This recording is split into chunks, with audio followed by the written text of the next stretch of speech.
Divine One, these are incredibly challenging days for human beings with an open heart.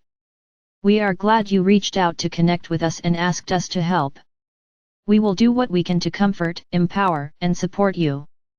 The light within you is creating new potentials for you. It is transforming energy and structures within you, and the changes that you are allowing, that you are nourishing with sleep and hydration and food and nature, and willingness. These changes are part of the new future that will come about. This future will come. It is growing now simultaneously as these horrific things happen. Both. And you've sensed this.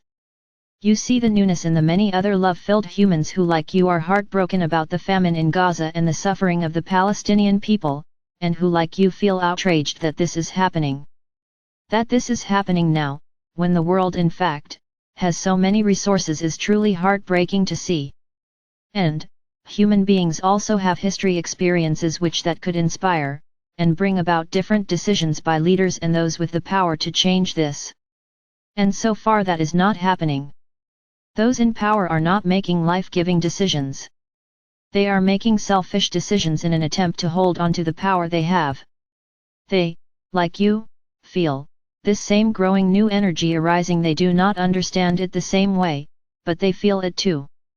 They have seen their own power bases eroding, and they are doing all they can to hold on to the power they have. There is great pain and harm being deliberately caused by those in power. In America. In Israel. In other countries, too. So we acknowledge all of this and we understand your outrage. We even join you, in the sense that we know if we were human and we witnessed what you are witnessing, we too would be outraged and heartbroken, and our tears, like yours, would fall, and like you would do what we could to try and make a difference. Despite anyone who tells you that the non-physical would be neutral and see only love, no matter what we are looking at, to say this in a situation like this is kind of missing the practical point. Yes, we do live in the knowing that all beings arise from eternal, infinite divine consciousness. And we do love all of you. And all human beings are emanating into their embodiment from an inviolable eternal soul. Nonetheless, suffering is very real to anyone who is embodied. As is pain. And our hearts go out to anyone who is suffering or experiencing pain. We can also see clearly when any of you have lost your way, your connection to love and your heart and to your eternal wholeness. We recognize when or if you lose the feeling of your innate connection with all life, and the oneness that underlies all. We do know who you truly are, and we can see when you lose sight of this. And we see this now in those who are perpetrating these violent assaults on human life and human well-being. We see a tremendous shadow energy. And by shadow we mean repressed, unresolved emotions that can manifest as harmful behavior, or even extremely harmful behavior. And we would say that what is happening now is deliberate genocide and is tremendously painful and harmful for anyone who is connected to their heart, to love, and to their human family and knows what is going on. So for those of you who are deeply connected to and aware of the underlying unity, what is happening in Gaza, and the reality that you have no direct human-to-human way to help, is so painful for you. So cry then.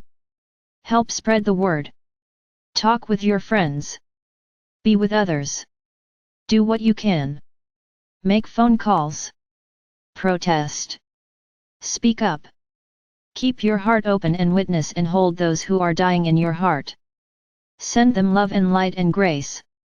Pray for their families. Know too that we are with them all who are suffering. Doing all we can to provide comfort. To provide grace. To fill their hearts with love. But it is very hard for anyone to receive these kinds of love-filled energies when one is in excruciating pain, and make no mistake, starving to death is excruciatingly painful. What will come of this? How will you and others be changed because of this? What will you do differently because of this? How will these experiences inform your life, your living, today, tomorrow, and as your life continues? For your life will continue. What will you do with the feelings you've had and the outrage you've felt? How will you use it? How might you take that and feel it as energy and allow it to become creativity and strength and power and action and love? How might you allow it to soften you and help you be even more open, more gentle, and more caring towards everyone and everything? These are some of the ways you might honor those who you cannot save. Ask your divine self to inspire you to more. Listen and take time to open to the possibilities of how this might shape you your way, showing, your loving, your light work, your presence, your being. One of the most amazing things about being human is that you can let experiences transform you. You are all letting energy transform you and downloads of consciousness transform you, but your experiences are more transformative, in a way, than anything else. As you intend to be present in a connected and coherent state of radiance and a state of gentleness, kindness, and love, you transmute the energy you feel about all this into something beautiful. You can do this. And you can decide to never forget what is happening to Palestine and to the Palestinian people. You can choose to live your life honoring people who could not live their lives freely and fully, as they wished. All humans wish for themselves and their children and those they know and love, to live freely and fully. And as oneness roots within any of you, you begin to want this for everyone. More and more and more. And because of that, you will bring this experience forward, and it can fuel the way you participate in these coming days. It can make you courageous.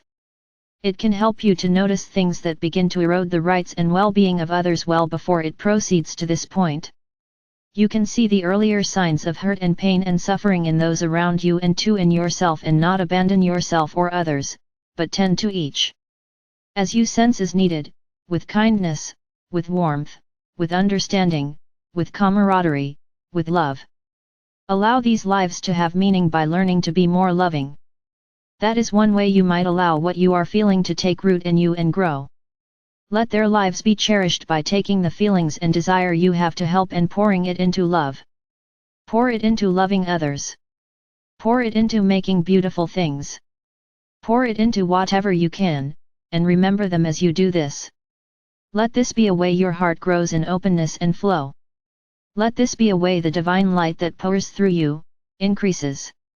This can be a way of cherishing those who are dying, and suffering, since you are not able to directly assist.